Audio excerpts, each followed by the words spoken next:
Thank you so much for accepting this interview. We've been here in Baku for 3 days only, but we're really impressed by how modern this city and this country is. And everywhere you go, there is an Azerbaijani touch. Yes, this is true. First of all, welcome to Azerbaijan. Thank you for coming, and thank you for paying attention to our country. And I'm very glad that you are spending in Azerbaijan several days, so that will be a good time in order to know our country, our people more. And you're absolutely right that we preserve the authentic origin of our cities, of our achievements, and at the same time we are modernizing the country. So what you see in Baku is a combination of modernity and traditionalism, and I think they do not confront, they are not in contradiction. And that was done deliberately because in such a historical city as Baku, first objective is to preserve our history, our architectural monuments, and at the same time to allow city to develop. And in Baku you can see both. So I think it's really important asset, and thank you for noticing that. We've been to quite a number of cities, not as many as you have been, but I must say Baku is unlike any city that I've been to. First of all, to begin our interview, Mr. President, we want to acknowledge that this is the 100th birth anniversary of your late father, the national leader, Gaidar Aliyev, who was not only considered the national leader, the founding father of modern-day Azerbaijan, but really a founder of Chinese-Azerbaijani friendship. So first of all our respect. Thank you very much. You're absolutely right. Gaidar Aliyev was a man who built the statehood and put Azerbaijan on the track of development, put an end to civil war, to disorganization of the country, to chaotic situation which existed in the beginning of 90s, and elaborated the foreign policy and domestic policy priorities which we are following now. Of course, the world has changed for 30 years, but our primary objectives has not changed. This is a strengthening of our statehood, our proactive foreign policy based on our national interests, and economic and social development of Azerbaijan, along with very active regional policy. And of course, the main objective from the first days of independence was the restoration of territorial integrity of our country, which has been achieved something more than 2 years ago. And you're absolutely right, he played a very important role in the development of Chinese-Azerbaijani relations. His visit to China and meetings with the Chinese leaders actually created a framework for our cooperation. At that time, Azerbaijan was not very well known in the world. Therefore, that was a foundation, and I'm very glad that now relations between our two countries develop very successfully, cover many more areas, so agenda is much broader than it was 30 years ago, and they're based on mutual respect and friendship. Many Chinese viewers noticed that besides the official agendas of your father, the president's visit to China, he would visit average Chinese families to check out the lives of everyday Chinese people, sitting with Chinese families, shaking hands with primary school kids, visiting the Chinese countryside. Actually, we got some photos here that we thought might need some further elaboration from you. This photo was taken in the 90s, right? Yes, yes, exactly. Between him and a Chinese family. Right. This is a great photo. Sitting yes, among the but people. this is actually illustrates what you said, that he was really very interested not only in official contacts, but also to establish people-to-people relation. And this photo actually demonstrates that. And this one? He was obviously interacting with a primary school student, I guess, who Yes. sent him a birthday present. You like it? Yes. Yeah, really, that's good illustration of what you've mentioned. And of course, the Great Wall, the Forbidden City, Yes. the tours over Yes, there. yes. So, how would your father tell you about China and his China trips? What was China like to him? And then, how do you see the continuity of this friendship from one generation to another? Well, actually, for him, China was not something which he had to discover. He was well aware about the development of China in different times when he was senior deputy prime minister of the Soviet government. He had many occasions to meet Chinese representatives, and he was well aware about the dynamism, the development of your country. And when he became president of independent Azerbaijan, of course, one of the main foreign policy priorities was to establish bilateral relations. And I remember when he returned from his official visit to China, he was very impressed. He saw the growing power. That was almost 30 years ago. He saw a consolidated society and a country which has its very clear objectives.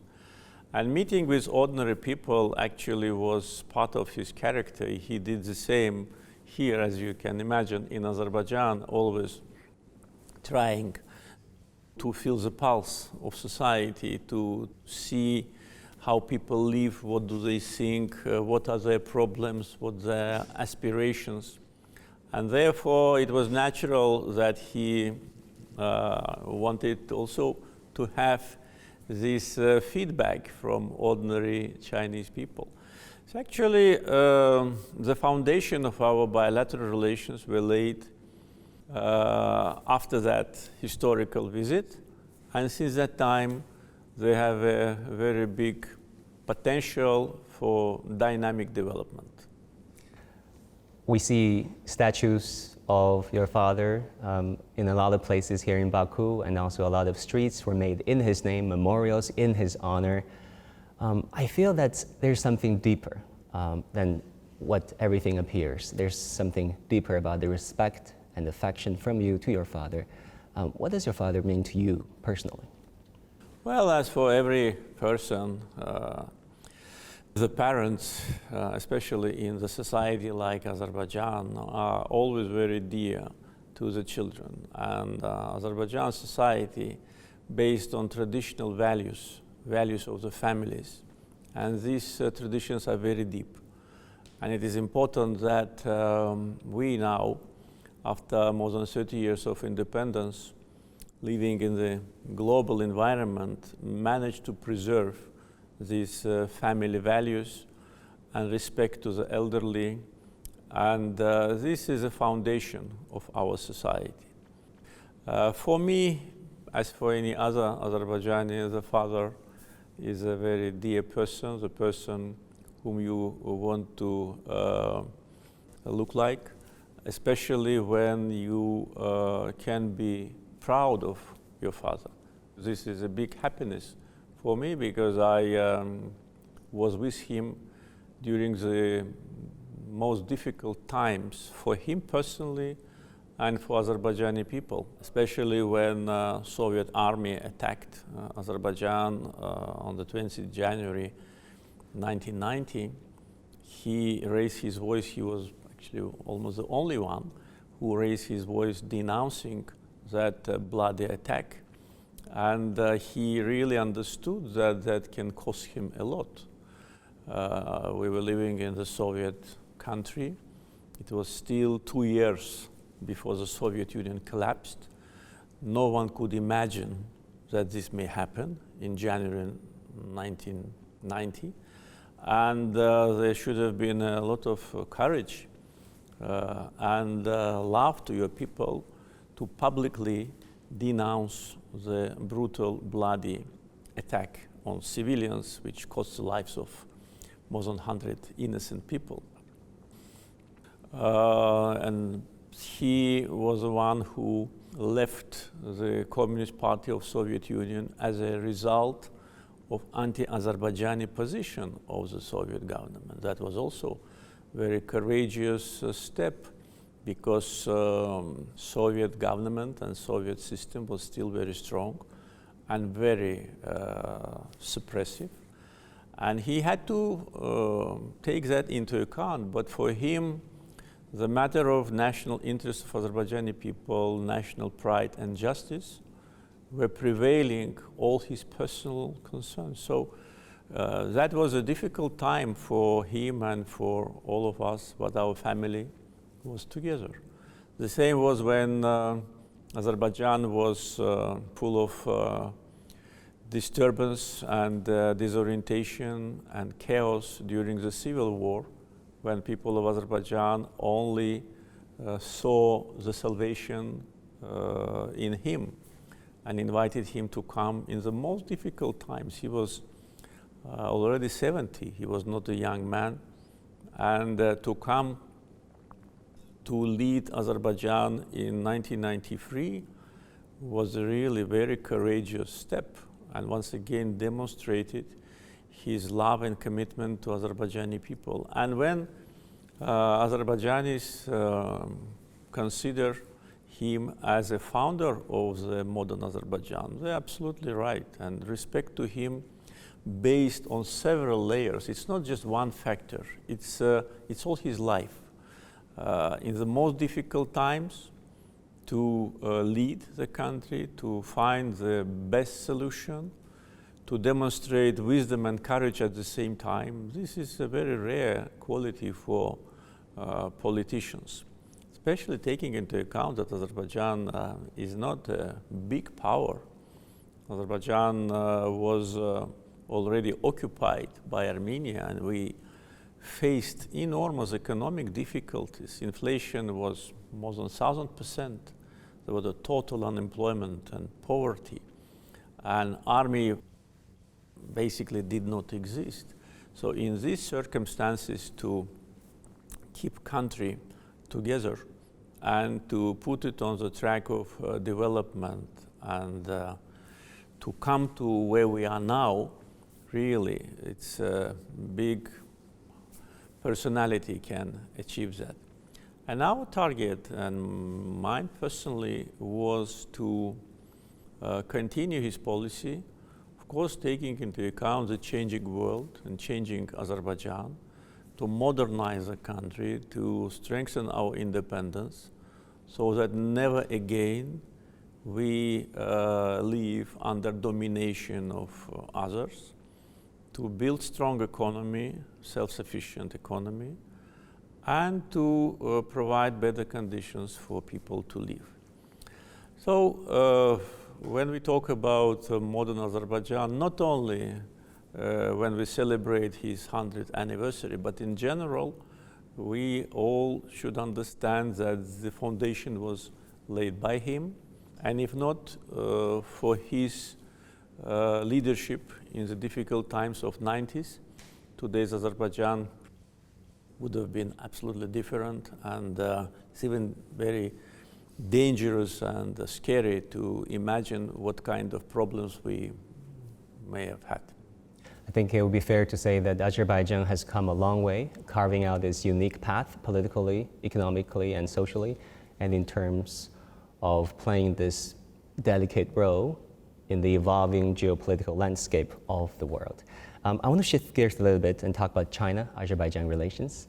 You recently described China-Azerbaijan relations as excellent. Where do you think it is, and how do you want to take it to the next level? Yes, I can only confirm what I said. I consider relations excellent.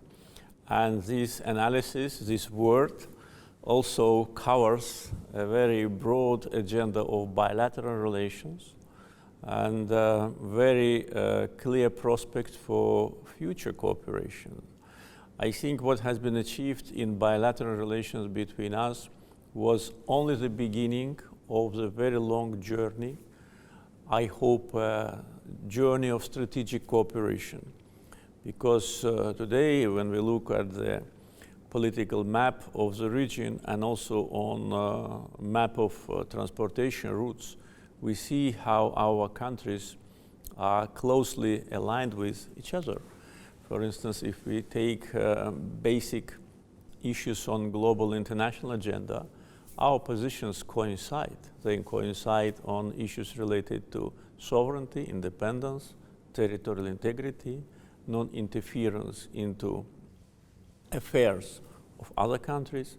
They coincide on issues related to economic cooperation, and we see the growing numbers of mutual trade and especially the potential. We see the emerging new transportation routes which will unite our countries even more in the future, and that will be also a big contribution to regional security and stability, because when countries are united in a format of cooperation which is mutually beneficial, it adds to regional stability, predictability, prosperity, and development.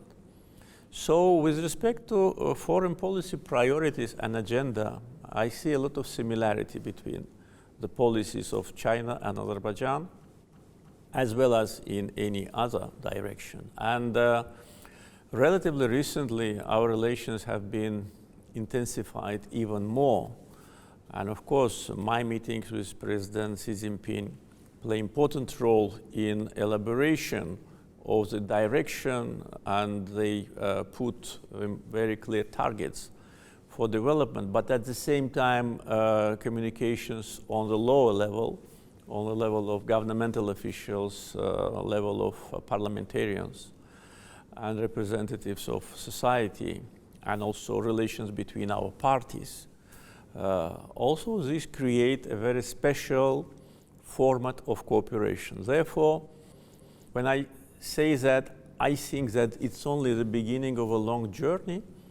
I think that that covers these views. And with respect to the future of bilateral relations, we have a unanimity in policy between China and Azerbaijan. So I really can only reaffirm what I said, that relations are excellent, and they will be even better than that. You talked about your meeting with President Xi. You met him on several occasions.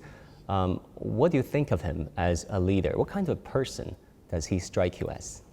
I had a chance to meet President Xi Jinping many times in China and also on the sidelines of international events.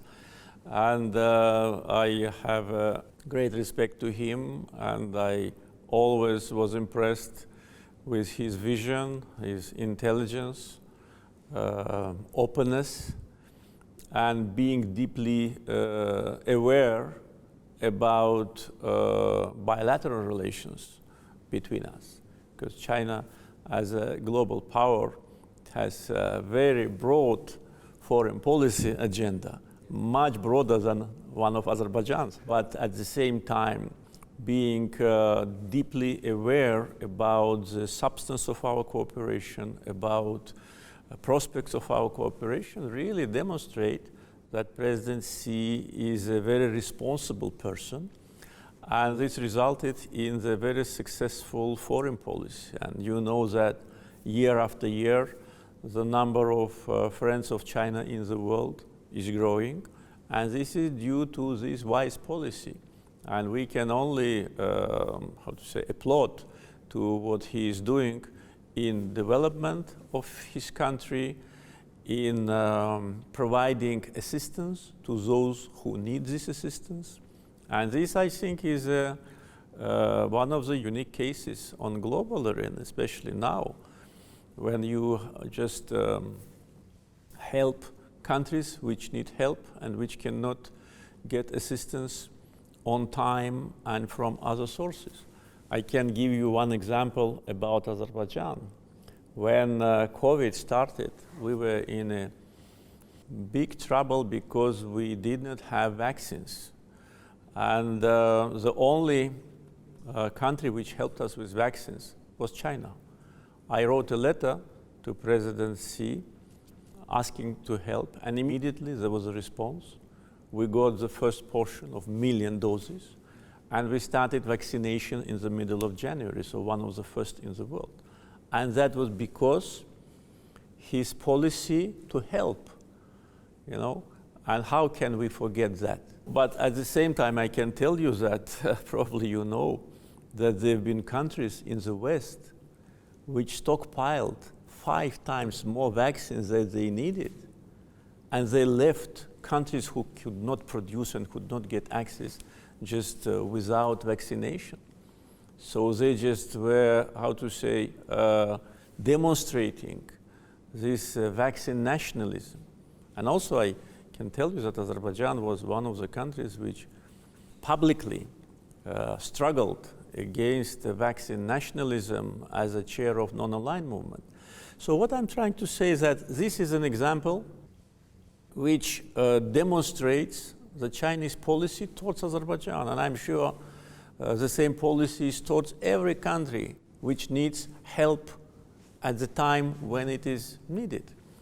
Therefore, as I said, I had many meetings with President Xi Jinping, and as a person he is very friendly, very respectful, very open, and really I also, as a person, enjoy communicating with him.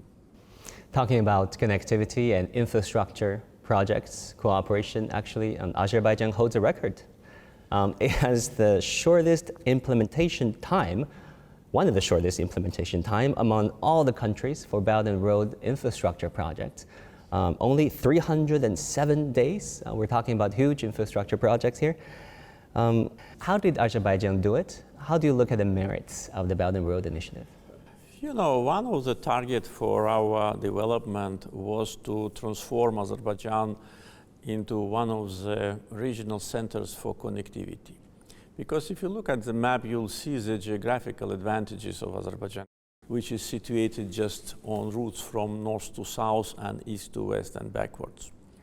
But lack of transportation infrastructure actually created a situation that our geography was not used. And I was absolutely sure that we can improve that. So we started to invest largely in transportation infrastructure 15 years ago. We started to put large investments in domestic infrastructure because first we needed to upgrade transportation infrastructure at home, and at the same time to build connectivity bridges with our neighbors. So we wanted really to become an important transitor, but for that, geography is not enough, even infrastructure is not enough. You need something more, which is good relations with your neighbors, because you cannot become a transit country if you do not cooperate with your neighbors. And that was also part of our foreign policy priorities, to build strong relations with the neighboring countries based on shared interest. So when we were, incorporated in Belt and Road Initiative, we already came with the infrastructure which was available. What we are doing now, we are now only upgrading. For instance, we're expanding our trade seaport because a growing number of cargoes from east to west will, create problems in handling the cargoes. Our trade seaport was inaugurated several years ago with a capacity of 15 million tons. Now we are upgrading it up to 25 million tons. We are building more vessels in the Caspian, though we have the biggest trade fleet in the Caspian among all other Caspian littoral states, but we are building new vessels, tankers and cargo fleet in order to be able to bring more cargoes. Now we are planning to expand our shipyard so that we can produce not from 6 to 8, but maybe from 10 to 20 vessels per year, because the need for vessels in Azerbaijan and also in the Caspian is growing. We are now modernizing the existing railroad in order to allow more cargoes to pass, so the speed of trains will be higher. So we are doing a lot in order to be well prepared for big cargo flow. We enjoy year after year the growing transportation, cargo transportation across Azerbaijan, but I think that the figures can be several times higher. For that, we are actively working also with our Chinese partners and our neighbors to establish this infrastructure connectivity and also administrative connectivity, because we need to have single policy on tariffs. We need to have more interconnection with respect to customs regulations and how to say, to open this gate broadly. So relations between our countries in the future also will play important role in a growing number of cargoes going through Azerbaijan. And as you said, we did everything on time and within a short period of time. And today, Azerbaijani transportation infrastructure already is corresponding the high international standards. We know that Azerbaijan is also launching this, has launched this Trans-Caspian International Transport Route. How significant is that? Yeah, this is actually part of Belt and Road Initiative, because we clearly understand that in the current geopolitical situation, Trans-Caspian route is becoming one of the most important for countries of Central Asia. Again, if we look at the map, we will see that there are not many ways for Central Asian countries to transport their cargoes in European direction and backward. There's a sea lane, there's a Trans-Siberian route, but it takes a lot longer. Yes, this is one reason. And second reason, of course, certain geopolitical changes and restrictions on transportation routes, sanctions on transportation routes make that transit more complicated. Therefore, if not through the Caspian, then how?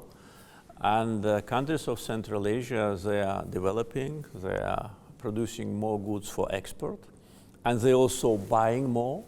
Therefore, routes across the Caspian becomes vital. And fortunately, we did our homework a while ago, so prepared everything, so now it will be easier to expand.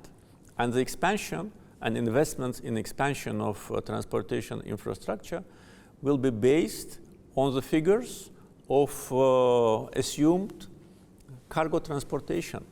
I visited all the countries of Central Asia last year and this year, and their leaders visited Azerbaijan. Now we have more dynamism in our bilateral relations. First, because we see the need for that, and we always enjoyed excellent relations. But at the same time, the issue of transportation routes, how to say, dictate more active interaction. So I'm sure that when we will look year after year at statistics of transit across the Caspian, we will see growing and growing numbers. Yeah. I have a set of very impressive data that I want to share with you. Data show that shipping goods from China to Europe takes 36 days on average by sea, 20 days through the Trans-Siberian route, without geopolitical disruptions, as you said, obviously, and only 12 days through the middle corridor using the Baku-Tbilisi car railway. Exactly. And that is big. Yes. Yes, this is true, and that is why, by the way, we launched and we initiated the construction of this route, because this route did not exist. It's a new transportation connectivity infrastructure which was initiated by Azerbaijan and was actively supported by our partners in Turkey and Georgia. And in 2017, here in Baku, we had the official inauguration of that project. And at that time, the transportation through the middle corridor was not yet a kind of one of the priorities. Therefore, we invested as much as it was needed for volume of cargoes. But what we are doing now, we already started several months ago. We are upgrading this road, and it will handle 5 times more cargo than originally. Above, we are working very actively on Zangezur corridor, which will be additional road from Azerbaijan to Turkey and Europe. And on Azerbaijani territory, about 70% of construction work has already been done. So through Azerbaijan, there will be not only one route through Baku-Tbilisi-Kars, but also through Zangezur corridor. So all these will create additional opportunities for more cargoes. And at the same time, the transportation through Azerbaijan will also go through the Georgian seaports. And we are looking with big interest at some investment opportunities with respect to that. So really, transportation cooperation will be extremely beneficial for all the countries, but at the same time, which is not less important, it will strengthen ties between the countries. Countries will become more interconnected, more integrated. En route of the corridors, we plan to create a lot of new manufacturing facilities. We don't want only to be a transitor. Yes, it is good from geopolitical point of view, it gives you additional money, but we want to create big industrial zones in Azerbaijan, and we are actually moving in that direction. And I think it could be attractive for Chinese companies to have the manufacturing in our free zone in Alat, which is already operational and which was inaugurated this month. So really, it's a broader picture that one can imagine now. Yeah, you talk about the cultural value of connectivity of the Belt and Road Initiative, Mr. President. Actually, we were in Mugam Club restaurant 2 days ago, and we were thoroughly impressed by what we saw there. That was, of course, the old caravanserai for people to rest and recover from the ancient Silk Road. Being there feels like, you know, time stopped, as if you could see history unfolding, as if you could see people, commerce, cultures mingle and blend. How do you see the cultural value of trade, of, you know, this, what Chinese call the Belt and Road Initiative? And I know in this country you have this plan to revive the ancient Silk Road as early as the 1990s. Yeah, definitely. This will create additional spirit, or will contribute to the spirit of friendship and interaction, because countries which were situated on the ancient Silk Road, one of the, how to say, specifics or similarity is that they have a diverse societies, multi-ethnic and multi-confessional societies, and Azerbaijan is part of that positive scenario. Therefore, cultural heritage of Azerbaijan, as you can see with your own eyes, is something which is duly protected by our state, and for us it is an asset which we need to keep, preserve, and hand over to new generations so that they do the same. We managed to preserve our cultural heritage for centuries, though for a long time Azerbaijan was deprived from its statehood. We were not an independent country, but at the same time we kept our national identity, our language, our literature, our music, our traditions, our cultural heritage. So even in the times when we were not independent, we managed to do it. Therefore, definitely we will continue to preserve our cultural heritage, which is part of the world heritage.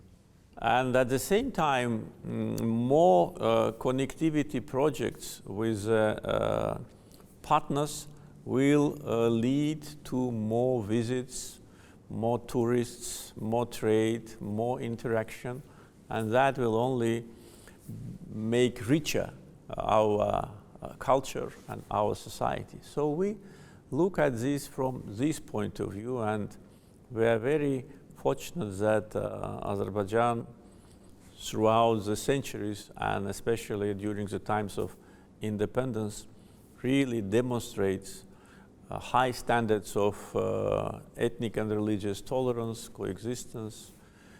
All the ethnic groups who live in Azerbaijan, they live as one family, and this is one of the biggest assets. So we are trying to preserve it, and I'm sure we will succeed. I'm reminded of an old saying that says, when trade stops, war may start. Yes, The converse may be true. When there's more trade, yes, there's better chance of people and countries get along. Absolutely, and also it will strengthen stability, security, to a certain degree, in good sense of the word, interdependence.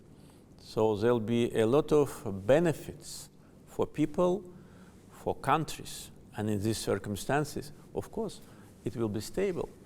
President Aliyev, I must tell you that you became quite famous in China, thanks to your interview with a BBC journalist 2 years ago. It went viral, that video, went viral in China. And many people are like, wow, this is what a national leader can do to unbalance coverage of the West. What was it like back then? Well, I had numerous interviews during the 44 days of a patriotic war, mainly with journalists from the West, and majority of them were, I would say, very aggressive, and they were trying to present Azerbaijan as an aggressor. You know, while we were liberating our territories, we were fighting for our territorial integrity. We did not step on the territory of other country. We were just eliminating the 30-year consequences of occupation and ethnic cleansing which we were facing. And of course, I was sure that Western journalists who come to Azerbaijan to make some, how to say, video footage, and also to meet with me, they were well prepared. It would be naive to imagine that they do not know the history of the conflict, who is the aggressor, who is a victim of aggression, and what is happening. But at the same time, they were trying to present situation, not only during our meetings, because they made a lot of, how to say, reportage in Azerbaijan, as if Azerbaijan is aggressor. So that was absolutely unacceptable, and that once again demonstrates a biased and unbalanced and anti-Azerbaijani approach of the Western media, which reality in which we live for 30 years. This is true. Yeah, many people think that the Julian Assange hit was a great counterpunch. How did you come up with that? Well, actually, if you are trying to accuse something of violation, first thing which you should do is to look in the mirror and see, do you have spots on your face or not? What happened to Julian Assange is absolutely unacceptable. This is a brutal violation of freedom of speech. The person is tortured. He was tortured for several years in one embassy. He is tortured now in, I talk about moral tortures. I don't know whether he is physically tortured or not. I cannot say what I don't know. But the person is suffering just because he produced some information which he got from some sources. Maybe he was wrong, maybe he made a, how to say, violation, but in the West they present situation like journalists can do whatever they want and they're immune from any criminal case, and if you arrest journalists, it means that you are a dictator. So I said, look at Julian Assange case, what you've done to the guy, and how can you accuse anyone having this, how to say, very dark page in your history. And as you mentioned, it was more than 2 years ago. And where is Julian Assange now? Still in prison, still in prison. Does anyone talk about him? No. Back in the day, I was a Washington, D.C. correspondent for 8 years, and I must say I learned a lot in both directions. So talking about the biased portrait from the Western media of non-Western countries such as Azerbaijan and China, of course, you don't think that they did justice to these countries. But why do you think is the case? What are the factors behind their misrepresentation and misportrait of the non-Western world, including China and Azerbaijan? It's difficult for me to say why they use the same techniques against China. Most probably there are reasons for that. But with respect to Azerbaijan, there are a variety of factors.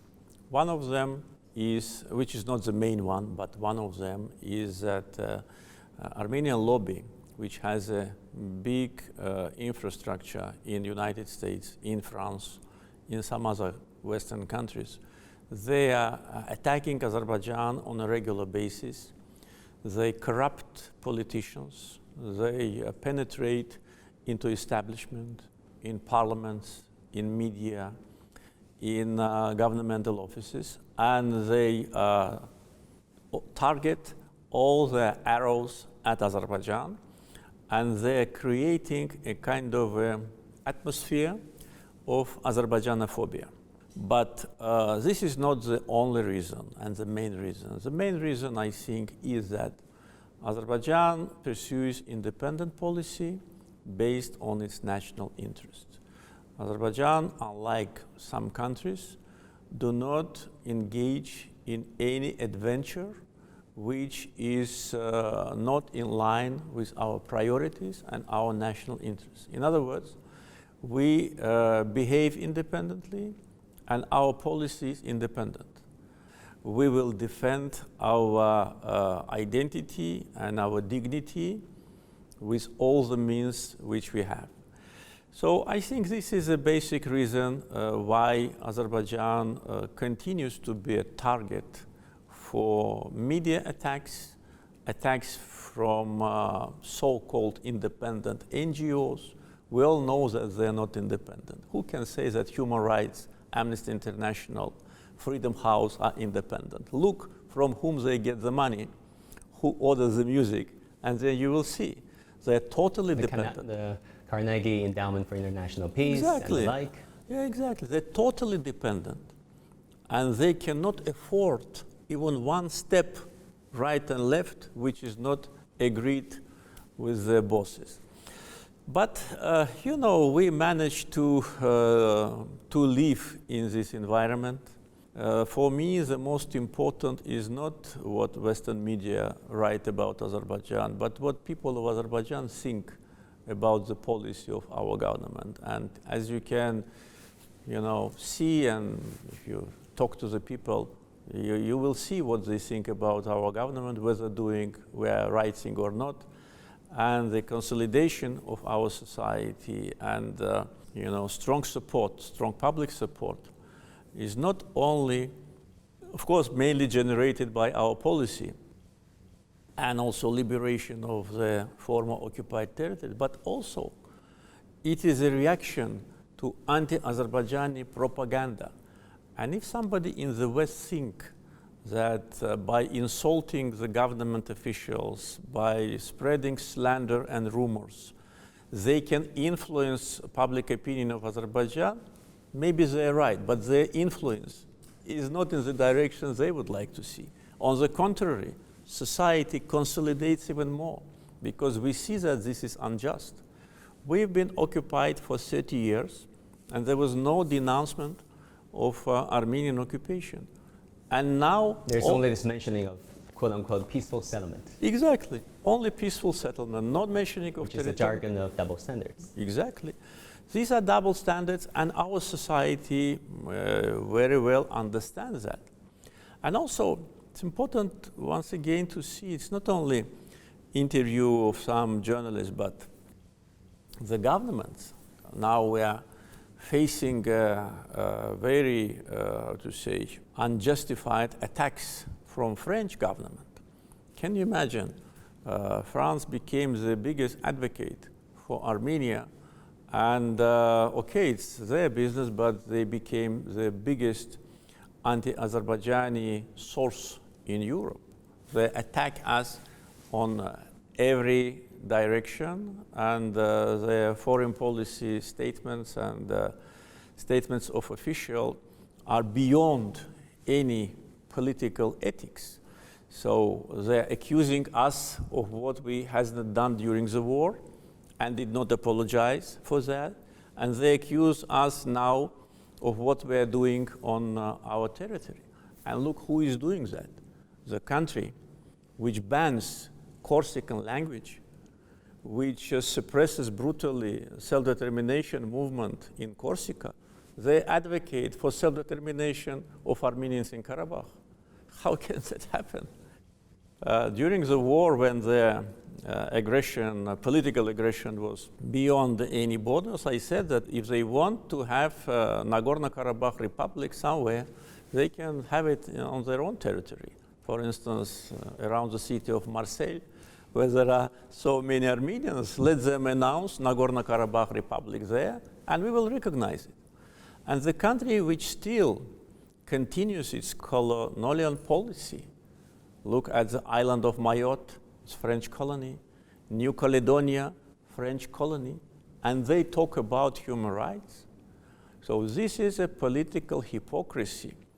And when we say what I say now, you will see immediately they will again organize all the media and will start insulting, attacking, spreading rumors about Azerbaijan, its leaders, and its policy. Talking about territorial integrity, there's something that is very dear and near to the hearts of many, many, many Chinese. That is the issue of Taiwan.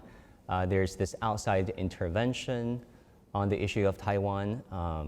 You earlier said that you don't support efforts to try to split China. Can you elaborate? Well, we always supported and continue to support China's territorial integrity and the policy of one China and the policy of reunification of China. This policy has been articulated many years ago and was reconfirmed on many occasions, and it is absolutely unchanged and will never be changed. First, because China for us is a friendly country. Second, because we always support laws and principles of international law. And international law cannot be treated selectively. And those countries who want to treat international law selectively will only lose their reputation, because international law clearly elaborates that territorial integrity principle is a fundamental principle of international law. Self-determination of the people should not contradict with territorial integrity with any country. This is fundamental principles of international law. Therefore, our position on one China policy is absolutely clear. And I hope that some Western governments also follow this position. On Azerbaijan-Armenia relations, we know that there has been this ceasefire, but the situation remains complex given all the history behind.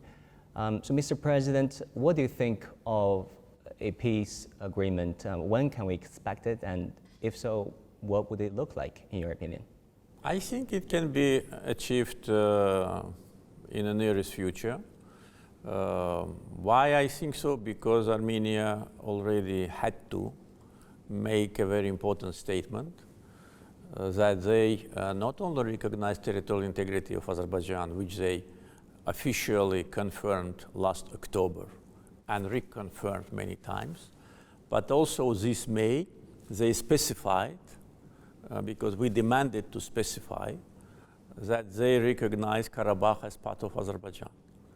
And they recognize Azerbaijan's territorial integrity on the territory of 86.6 thousand square kilometers, which means Karabakh included, and 8 Azerbaijani enclaves on Armenian territory included. So this actually is an important statement. And after that, the only thing which is left, just to put it on paper and to sign it. And our position on peace agreement after the Second Karabakh War ended was that this agreement must be based on international law, norms, and principles. And we elaborated 5 basic international principles which should be the basis for peace agreement. And negotiations were held several times and will continue in the end of June. And the only major point of disagreement was exactly what I've said about Karabakh being part of Azerbaijan to be officially recognized by Armenia. So as I already said, they said A, saying that Karabakh is Azerbaijan. Now they need to say B to sign it.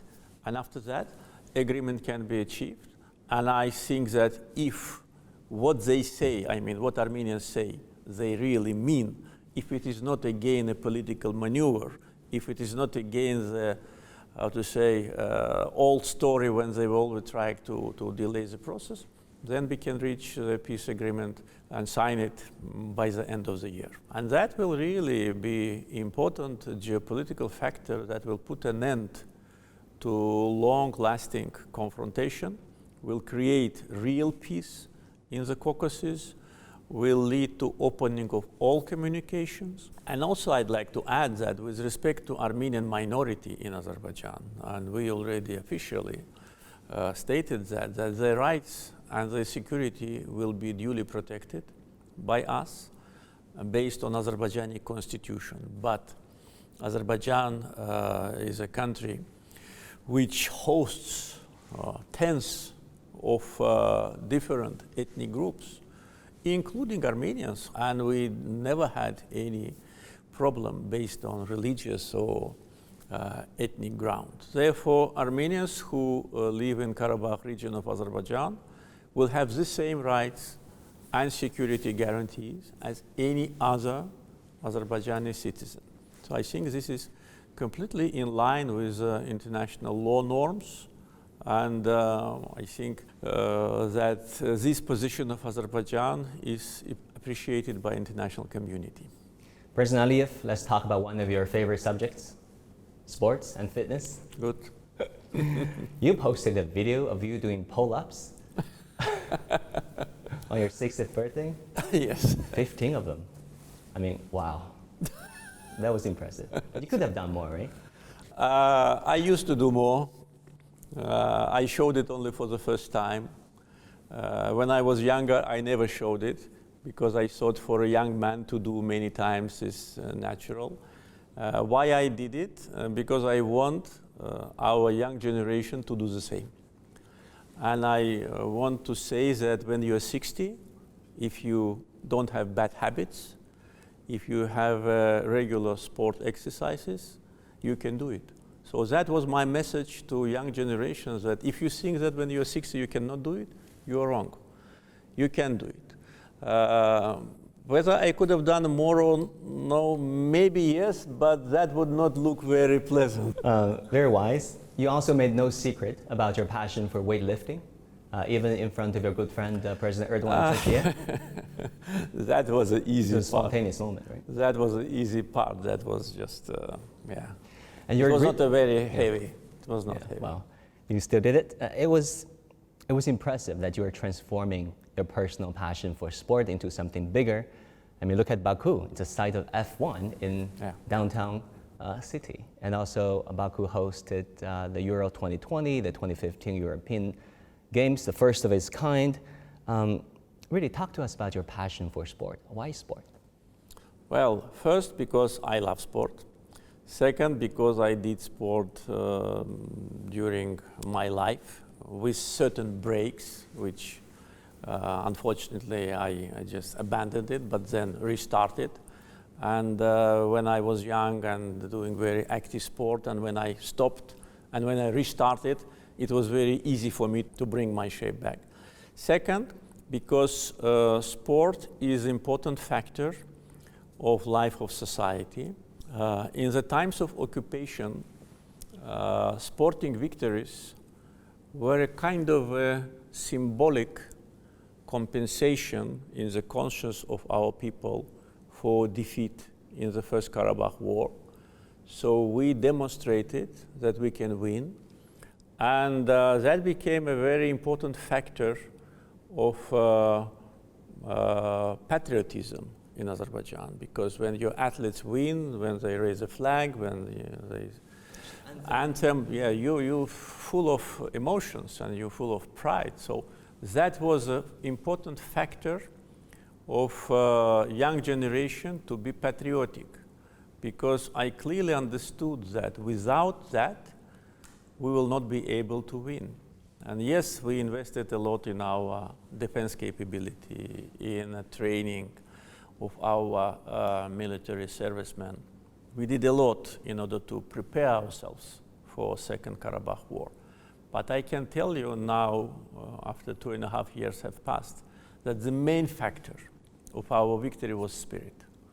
And those who were liberating the land, they have never seen Karabakh in their life because they were young. They were not born when Karabakh was occupied. So what led them to that? That was a spirit, patriotism, and dignity. Sport is that. And also for physical health, because we want our society to be healthy. We want our society to be physically fit. So for that, sport is number one. Of course, good nutrition, no bad habits, but sport is on top of that probably. And also now we work on a mass sport so that we have sporting infrastructure in every region, and we already done it. At the same time, this is international prestige, because the first inaugural European Games, really, they opened Azerbaijan to Europe.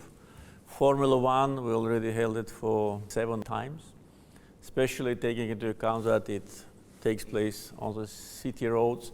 It is a city presentation. For those who have never seen Baku, 500 million audience Formula One has, 500 million audience. After first Formula One, we had growth of tourism 20%. And then before COVID, every year, 10–15%. So it brought us a lot of international tourists, a lot of foreign currency into the country. So it is a lot of factors which, dictate that every government should pay big attention to sport development. I remember Euro 2020 well. We had also the final match of European League in Baku in 2019 and Euro 2020. Yeah, so Baku became already the international destination for big sporting events. We also had Islamic Solidarity Games in 2017. So can you imagine, 2015 European Games, inaugural, and 2017 Islamic Solidarity Games in one city in 2 years. And this also is a demonstration of what Azerbaijan is. It's just on the edge of Europe and Asia. It's part of Muslim world. At the same time, it is part of Europe. It is a very unique position of our country, and the policy of the country and the status of society is a reflection of this. Mm-hmm.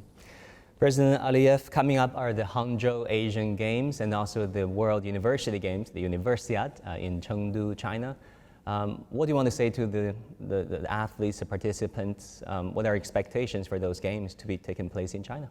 Well, only wish success to organizers. I'm sure they'll be organized on the highest possible level. I know how sporting events are being organized in China. I was at the Beijing Olympics in 2008 and spent several days in your beautiful country. As you can imagine, we are not participants to Asian Games, but we will be present with big team at the University Games. I think with more than 150 athletes, so it will be several times more than ever before. So wish athletes victory, organizers success, and Chinese people to enjoy this festival. Finally, Azerbaijan is still a mysterious and remote country in the opinions of many everyday Chinese. I'm sitting with the president of the country, so I'm tempted to ask you, can you maybe tell the Chinese viewers of our program why Azerbaijan, why they should consider Azerbaijan as their next tourist destination? Well, first of all, people of Azerbaijan are very friendly and hospitable. Second, we have very modern hotel infrastructure. We have a diverse nature. We have 9 climatic zones, and the country's territory is not very big, so you can reach either by train or by car, or maximum by plane easily. Roads infrastructure is one of the best. Cuisine, I think, also one of the best. We had so much kebab. And well, the weather is very friendly, so you can ski in the mountains, you can swim in the Caspian Sea, you go hiking, you go to see mud volcanoes, you go in the Karabakh mountains and woods, so lakes and rivers. And also, I think that Chinese tourists will feel that people of Azerbaijan have a very big sympathy with China. Where they know your country and they know that we are friends on a political level. Therefore, they will feel themselves at home. President Aliyev, thank you so much once again for welcoming us into your country, and thank you for this interview. Thank you.